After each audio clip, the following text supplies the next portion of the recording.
Pas prévu de rendre pour l'instant? Pardon? Pas prévu de rendre pour l'instant? Non, pas pour l'instant. D'accord. S'il vous plaît, pas en face de la...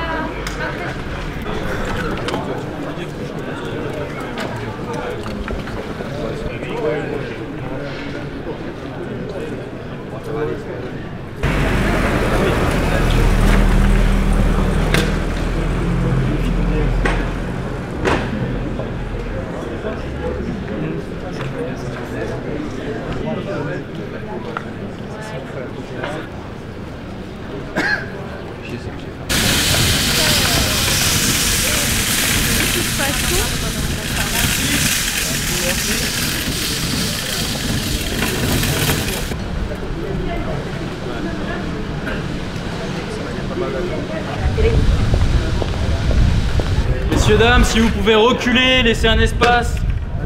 Reculer un petit peu.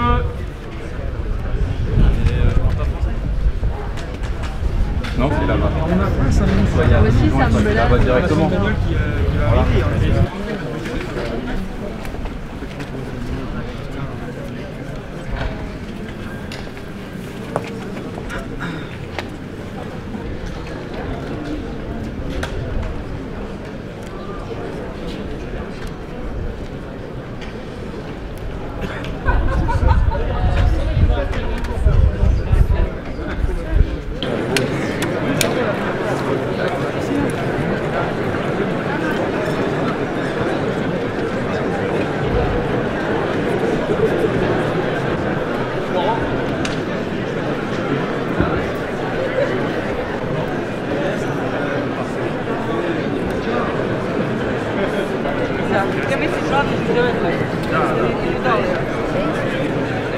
De prendre en compte.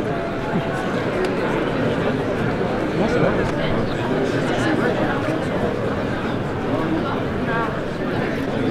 Non, mais je suis pas.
Attendez, mademoiselle.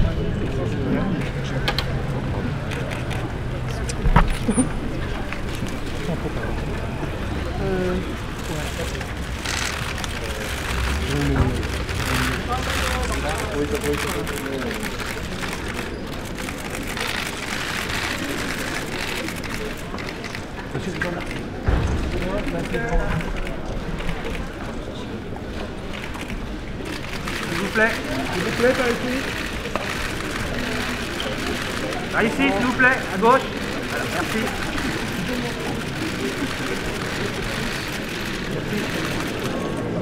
On aura plus d'infos. Connu, je sais. Normalement, il y avait une formation de droit.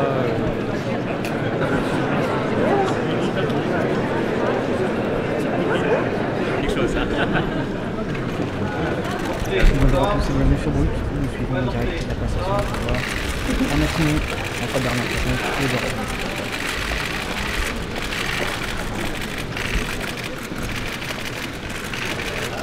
Ah, Monsieur le Premier ministre, cher Édouard Philippe, je voudrais vous souhaiter la bienvenue pour cette passation de pouvoir à l'hôtel de Matignon.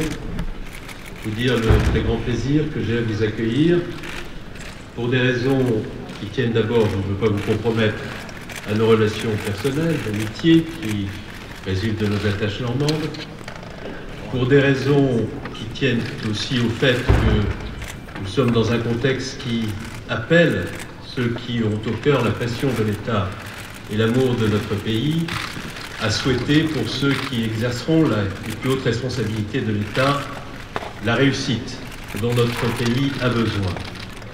Et c'est avec à l'esprit la volonté de voir votre gouvernement, le président de la République, pouvoir donner le meilleur à notre pays qui le mérite bien, que je vous accueille ici.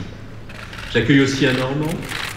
Ça compte pour vous comme pour moi, la Normandie, cette région dont Tocqueville disait, il a écrit une grande partie de son œuvre au cœur de ce que fut ma circonscription, que les Normands sont violemment modérés, c'est-à-dire qu'ils sont imprégnés de l'esprit de sagesse. Et je crois qu'il faut de la sagesse dans le moment historique particulier où nous nous trouvons et qui doit appeler ceux qui exercent la plus haute responsabilité au sein de l'État à essayer d'apaiser et de rassembler. Je quitte la responsabilité qui est la mienne après 5 ans d'exercice des responsabilités ministérielles avec un sentiment de fierté.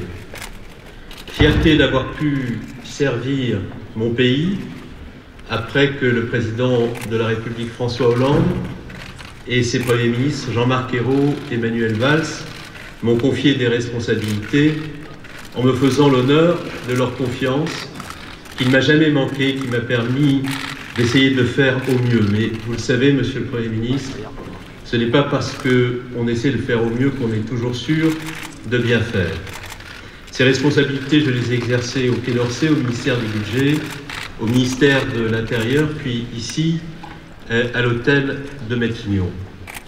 Elles m'ont conduit avec le pays à vivre des épreuves extrêmement difficiles.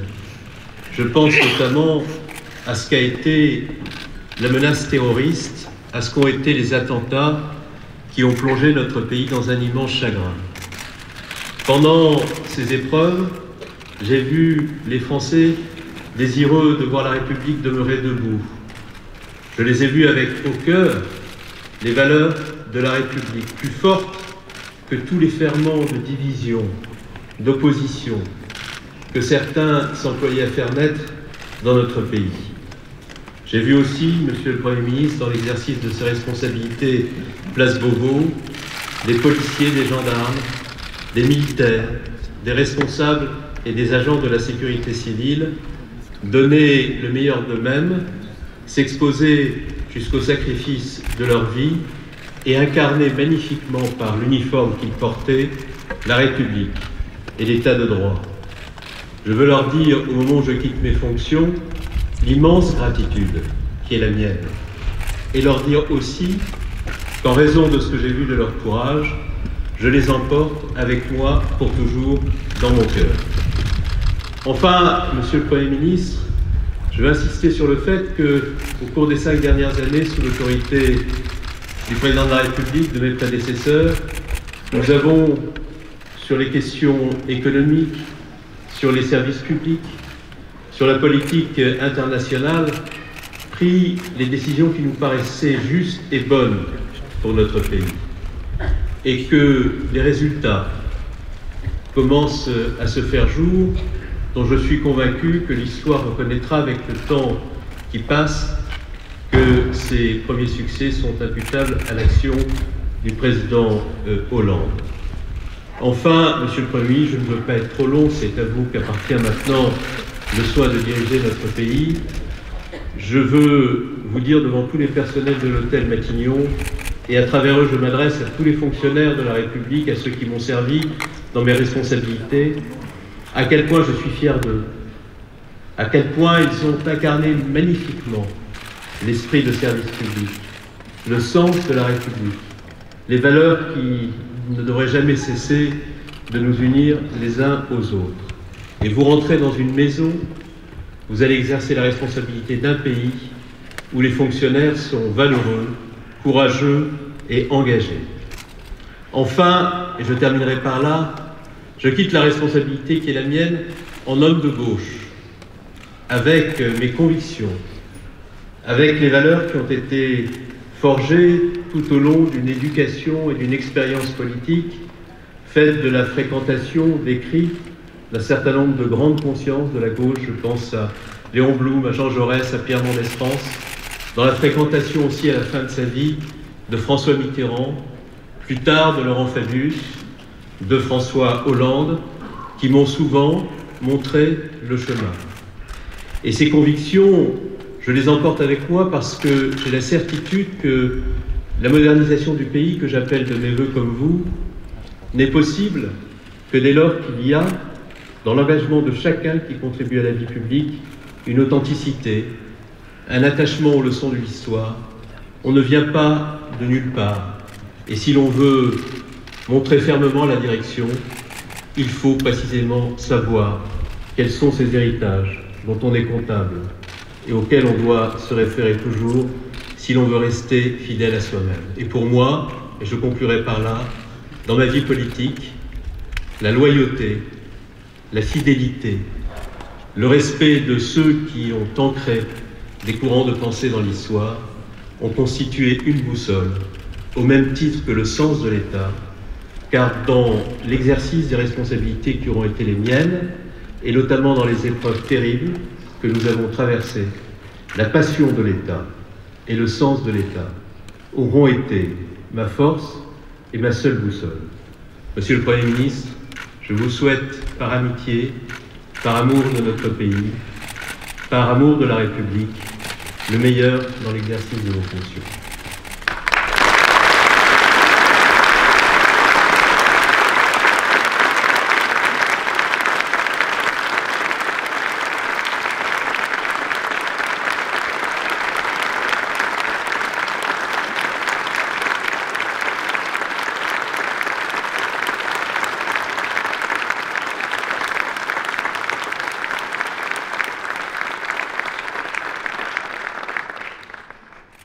Monsieur le Premier ministre, cher Bernard Cazeneuve, les 6 mois que vous venez de passer à diriger l'action gouvernementale à Matignon constituent le point d'orgue d'un parcours ministériel au sein des gouvernements successifs depuis mai 2012, assez exceptionnel. Au milieu des négociations européennes, puis de la machinerie budgétaire, au cœur des défis pour la sécurité de nos compatriotes et des drames que notre pays a vécu et qui restent inscrits à la fois dans le corps de nombreux Français et dans l'esprit de tous nos compatriotes. Puis ici, vous avez voulu, au cours de ces 5 dernières années, vous avez souhaité servir l'État. Vous l'avez fait avec votre style, dont je ne sais pas s'il est normand,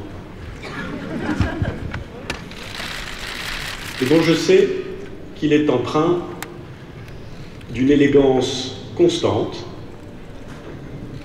d'un sérieux attentif, d'un sens de l'humour qui est une forme de politesse de l'esprit, et d'un sens de l'État qui constitue, je le pense, un exemple pour tous ceux qui, soit parce qu'ils ont cherché à obtenir des responsabilités électorales, soit parce que leur qualité d'agent de l'État, de fonctionnaire, quelle que soit la fonction publique dans laquelle ils servent, soit parce qu'ils sont des citoyens français soucieux de l'intérêt général, a impressionné. Cela ne m'a pas surpris, car vous avez eu l'honnêteté et la gentillesse de souligner le fait que nous nous connaissons depuis avant vos responsabilités ministérielles. Nous sommes tous les deux maires de villes portuaires et de villes normandes. Les Normands sont certes violemment modérés, ils sont aussi parfois conquérants. Et vous êtes complètement normaux. Et moi aussi. C'est la raison pour laquelle, Monsieur le Premier ministre, cher Bernard Cazeneuve, j'ai été heureux, alors même que j'étais député de l'opposition, de voir que la République vous confiait des responsabilités. J'en ai été heureux, et au fond, je le dirais très honnêtement, j'en ai été rassuré. Vous avez dit que vous étiez un homme de gauche, je n'avais pas non plus de doute là-dessus. Il se trouve que je suis moi-même un homme de droite, ce qui ne vous surprendra pas, je le sais. Et pourtant, comme vous, je sais que, alors même que vous êtes un homme de gauche et que je suis un homme de droite, nous avons l'un pour l'autre de l'estime. Et nous savons que l'intérêt général doit guider tout l'engagement des élus, l'engagement des agents de l'État et d'une certaine façon l'engagement de nos concitoyens. Je voudrais donc vous dire, Monsieur le Premier ministre, combien vous avez constitué un exemple, au-delà de désaccords qu'il nous est arrivé de formuler, mais un exemple de caractère. Et sachez bien qu'au jour où je prends ici ces fonctions, j'ai moi aussi une pensée pour ceux qui constituent des exemples, une pensée évidemment pour un de vos prédécesseurs, Alain Juppé, auprès duquel j'ai beaucoup appris, je crois. Une pensée pour Antoine Ruffnac, mon prédécesseur à la mairie du Havre, qui m'a beaucoup appris. Une pensée aussi pour des références. Bon, je partage certaines avec vous. Vous avez cité Léon Blum et Pierre Mendès France. J'y ajouterai volontiers le général de Gaulle et Clémenceau, ce qui nous permettrait d'aboutir à un équilibre au fond très français, peut-être violemment modéré, mais à mon avis terriblement conquérant.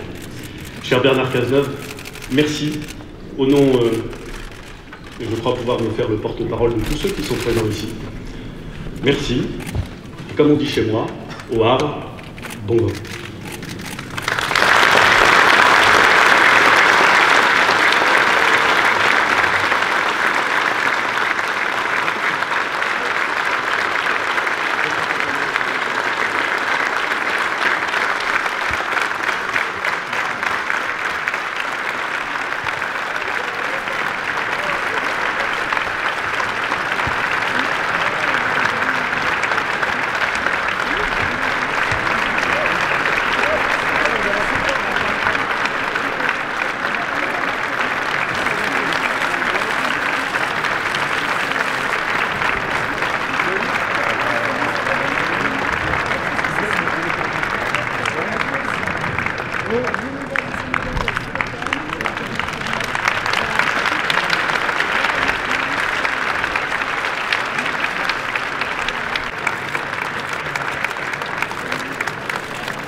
Ouais, mais bonne humeur,